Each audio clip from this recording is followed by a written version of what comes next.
all of a sudden, I felt this hot pierce. Then everything went black. Matthew and Nancy Botsford worked hard and played even harder. They pursued everything in life with gusto, except when it came to God. I knew God existed, but that's it. That's it. Yeah, that's it. But everything changed on one March night in 1992. Matthew and two sales associates were in Atlanta on business. They had just left a restaurant and had gone outside to catch a taxi when suddenly...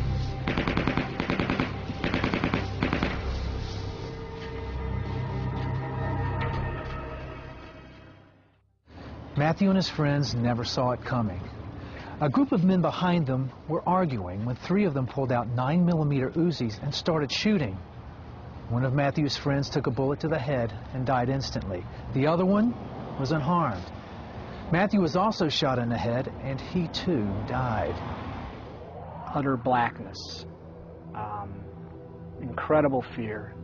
I went to a place, what I believe was hell. It was void of anything good, icy cold beyond anything words can describe. And this hand came down towards me, and as it did, it brought warmth, just flooding this room, this area that I was in, with this brilliant white light. And then I felt this motion. I was being pulled upwards.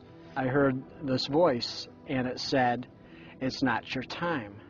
Matthew was resuscitated on the scene and taken to Piedmont Hospital in Atlanta. Nancy flew in from their home state of Michigan.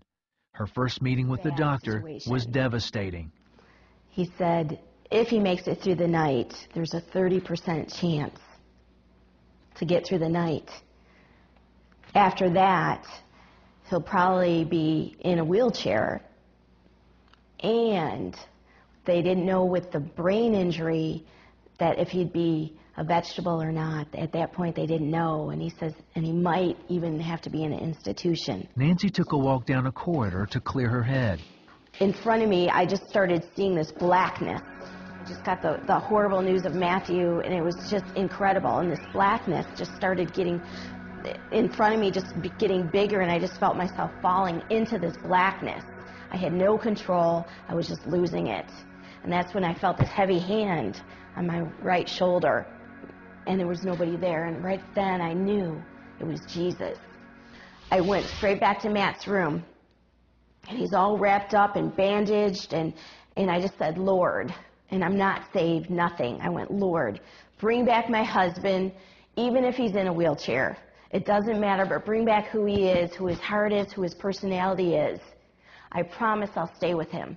That promise would be tested. Matthew was in a coma and flatlined several times. Nancy lived hour to hour, as it seemed that one crisis followed another. But with every crisis came a glimmer of hope.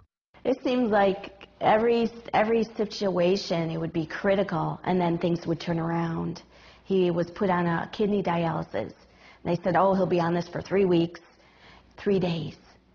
Things turned around. After 27 days, Matthew awoke from his coma. It was incredible. It was like being reconnected. But as soon as that connection, and he woke up, I said, that's it. So the whole focus was now to get him on his feet, to go against the odds that he's going to be in a wheelchair, he's going to an institution. The left side of Matthew's body was paralyzed.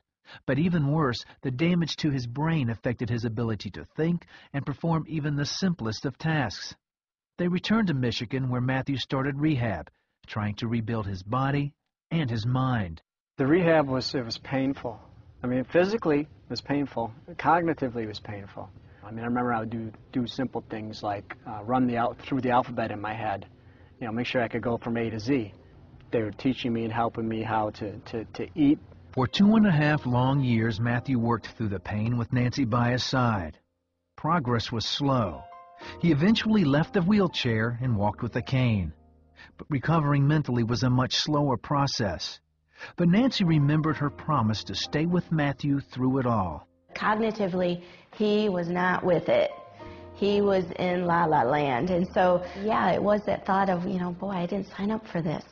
But I remembered I made that promise, and that was stronger than what I signed up for. The Botsfords were so focused on Matthew's regimen, they all but forgot their experiences with God. There was no focus there. There was no focus. It was all about Matthew and get him, you know, more, to get more therapies. That is until they moved to Florida. One day Matthew met a neighbor while out taking a walk.